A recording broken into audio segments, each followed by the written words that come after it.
Welcome to the chaos sector. Everyone is wondering who the informant is for the prosecution. Well, let's think about it.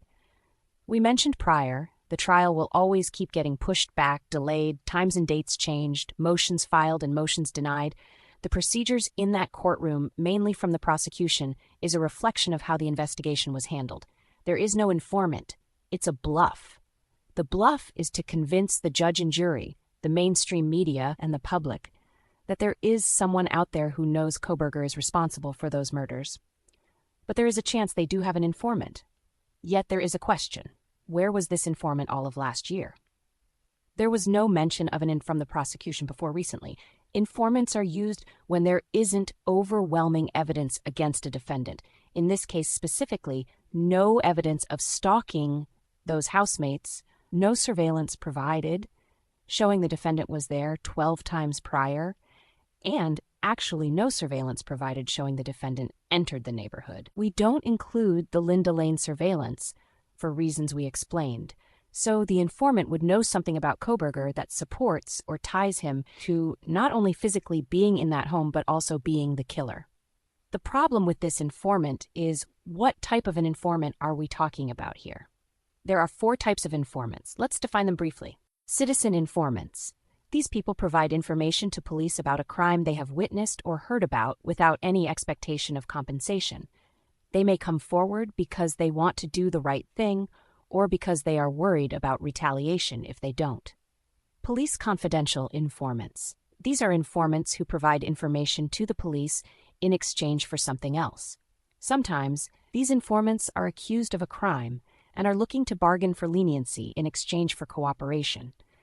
Typically, they are people in close contact with criminal activity who exchange information for cash, or they may have something similar to gain by ratting out someone else. Jailhouse informants. These are usually jail inmates who talk to a target defendant directly or overheard them talking to someone else. They are called a jailhouse snitch and usually seek lenient treatment for their information. Perkins informants. This is when law enforcement plants someone inside a jail cell with the target defendant to get some statement from them to be used in their prosecution. Now, if they do actually have an informant, it's more than likely number 3 or number 4, meaning this is someone who is incarcerated in the same county jail as Kohberger. The problem with these types of informants is there are negotiations between law enforcement and the inmate, which can lead to the judge and jury, and obviously the defense, questioning the integrity of their accounts. But isn't Kohberger in protective custody while incarcerated? Oh yeah, that's right. He has no communication with any other inmates under maximum security, so the chances he uttered anything to anyone regarding his charges are highly unlikely, which actually brings this back to the free world. Now, this also brings back the question, where was this informant prior in the investigation? If it's number 2, a typical informant we know of in society, there was no information provided that would be key information about Kohberger from that informant. And it's definitely not number 1, which is basically a citizen who witnessed something that would have already been revealed. It has to be someone that is already incarcerated, who is the so-called informant. Nevertheless, it's still considered a bluff because there's nothing that would be considered exculpatory evidence against Kohberger, because it would have already been established and reported as evidence. Remember, Howard Blumenthal claimed that the authorities had provided the prosecution, who had in turn provided the jury, with a receipt of Kohberger purchasing a Myers jumpsuit. Then you have the mainstream media discussing this, where the prosecution was reviewing Amazon purchase history and even trying to track the fucking clicks that Kohberger made on the website. We went over that. Just derpness. What about Blumenthal being interviewed, claiming the housemates were texting each other during the attacks and even the murders? The mainstream media also reported on this. But is this what the prosecution discovered? Is this what Moscow PD discovered? Well, it sure didn't get reported on early in the case. As we mentioned, the prosecution would throw Dylan and Bethany all the way under the bus, without hesitation. And it might be a form of preventive measures as well. Let me explain. If they come out and state that Dylan and Bethany were texting each other during the attacks, it helps make the setting more realistic, as opposed to them somehow not knowing their housemates were being massacred. One would say, wait, why wasn't this reported earlier in the investigation? Aha, here's the Jedi mind trick to that claim. Slick, but not slick enough. You need more WD-40, as the saying goes. They're actually throwing Dylan under the bus more so because Bethany never provided any real information in her affidavit that determined anything that night. But they have to keep Bethany paired with Dylan because, we went over this. Dylan is the conspirator in that house that night. And if Dylan is exposed as being aware of the attacks and murders by herself, then her affidavit is thrown out of the window quicker than a licking lizard found in your kitchen. Keep in mind, the defense is actually sitting on this affidavit. It will be challenged due to the conflicting information. Now, do you see why the prosecution is sweating bullets? They know the defense has Dylan's affidavit, and they also know the defense is aware of a different setting in the home that Dylan told a private investigator. That creates a setting where Dylan is aware of the attacks and murders based on the affidavit. Everything she provided in the affidavit would be transformed to knowing her housemates were being attacked and murdered. No mention of Bethany in her affidavit, because we came to the conclusion Bethany got out of there. And the prosecution needs them together to prevent the trail of evidence being revealed to the real killers. This is a chess game, and at this very moment, the defense is sitting on a game-over move, and the prosecution is trying to figure out what that move will be. But they have to make the next move, yet are too concerned about what the opponent will do next. So to keep Dylan from being guilty of either accessory to the crime or even an actual key component of the crime, they had to pair Bethany with Dylan to take the pressure off of her. But they're not. Bethany's whereabouts were provided, it was reported.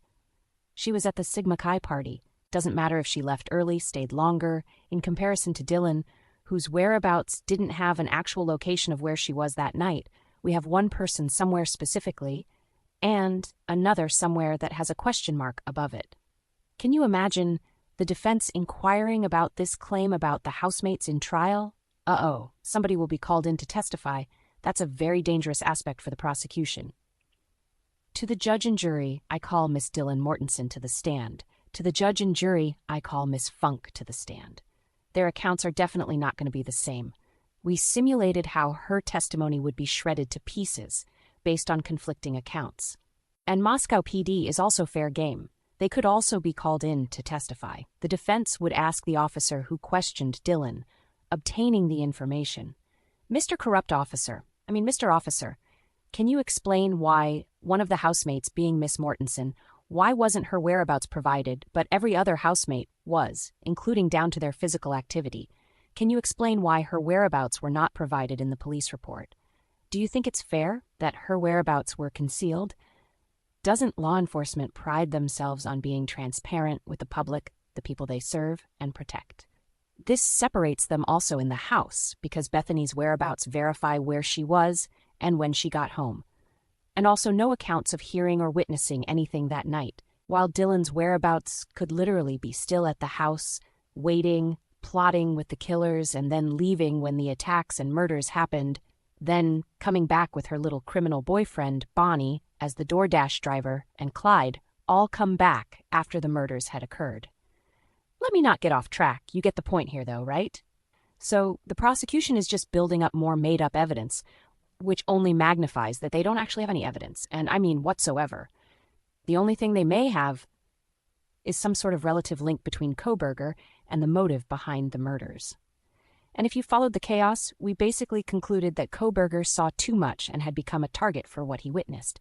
Funny how things work. The accused killer is actually a witness. Fucking bonkers. What does the informant actually know? That would be exculpatory evidence for the prosecution. Furthermore, why would the prosecution rely on an informant's statements at this stage of the case, when they have already so-called placed Kohberger at the scene of the crime with his DNA? They identified his vehicle in surveillance and have claimed he stalked those housemates. You have his DNA at the scene of the crime, you have his vehicle in the neighborhood that night, and you have the motive, which was a stalker. An informant is not needed, because at this stage in the case, Kohberger would have already been sentenced to the death penalty with that evidence. But of course, the trial is being dragged along. Why? Because they don't have the actual evidence they need to prove he was guilty. For those who have not been following, let's break it all down again. The most important evidence the prosecution would have is not the DNA on the knife sheath. In general, that is the most important evidence a prosecution could have, but not so fast, my friends. It's actually the surveillance footage from the neighbor's security camera. Again, we break it down again. If this surveillance footage would reveal a white vehicle, which would be more accurately identified due to the wider range of visibility, if this vehicle would be spotted entering the neighborhood around that 3:30 a.m. timeframe, then departing around 4:25 a.m., this is the most concrete evidence they could ever have. Yet, it has never been provided. I think the white vehicle entered and departed contrary to the time they claimed the murders occurred, meaning, going back to the Oregon Trail, there was a white Hyundai Elantra, but it wasn't Kohberger's. And due to this, the most important evidence you could observe, which would be of Kohberger's vehicle entering the neighborhood, can't show Kohberger's white Hyundai Elantra. Rather, it would show someone else's white Hyundai Elantra, which contradicts the time of death. We suggested that this was the white vehicle in the gas station, imagery, because it was obviously edited. Now, we recently viewed Murder Mayhem's stream with a few guests such as A.R. Hayes and Lucky, and Mayhem pointed out a key element to that vehicle we didn't even think about: gas. Yes, the perpetrator, before leaving Moscow, filled up the tank, then headed out of town. They had a long drive, of course, to Oregon, and this is where they just dumped the vehicle. We suggested that this was the so-called private driver who had claimed to stop off at Taco Bell after dropping the girls off that night. Well, there's a Taco Bell on Blaine Street, near that gas station on White Avenue. The path is logical: stop off at Taco Bell as some sort of alibi, stop off at the gas station and fill up, and get the heck out of town. By the way, the private driver is apparently like 3 different people who drove Kaylee and Maddie home that night. You have Eric Grower, don't know who that is. Then you have Eric Gower, which is highly unlikely. Then you have who we nicknamed Batman, who was interviewed by Law and Crime as the private driver. Batman claimed to spot Kohberger's vehicle around December 7th and claimed he stayed 1,200 feet from his doorstep. Being so specific with that distance, it's obvious Batman was trying too hard in convincing the public of his accounts. Nothing but a bunch of fuckery. In the police report, the private driver claimed he stopped off at Taco Bell after dropping the girls off. There is obviously some impersonating going on here, because there are different people depicted as one person. And guess what Eugene PD didn't do during that time frame of searching for a 2011 to 2013 model? They didn't, I repeat, they didn't disclose the year of that white Hyundai Elantra. Now, isn't that just peachy? Can't have an authentic murder investigation if authorities are concealing the damn crashed and abandoned white Hyundai Elantra, the same vehicle and year authorities were searching for in the murder investigation. And of course, some have claimed that very white Hyundai Elantra was tied to the owner of the victim's home. It actually was a trail back to the owner.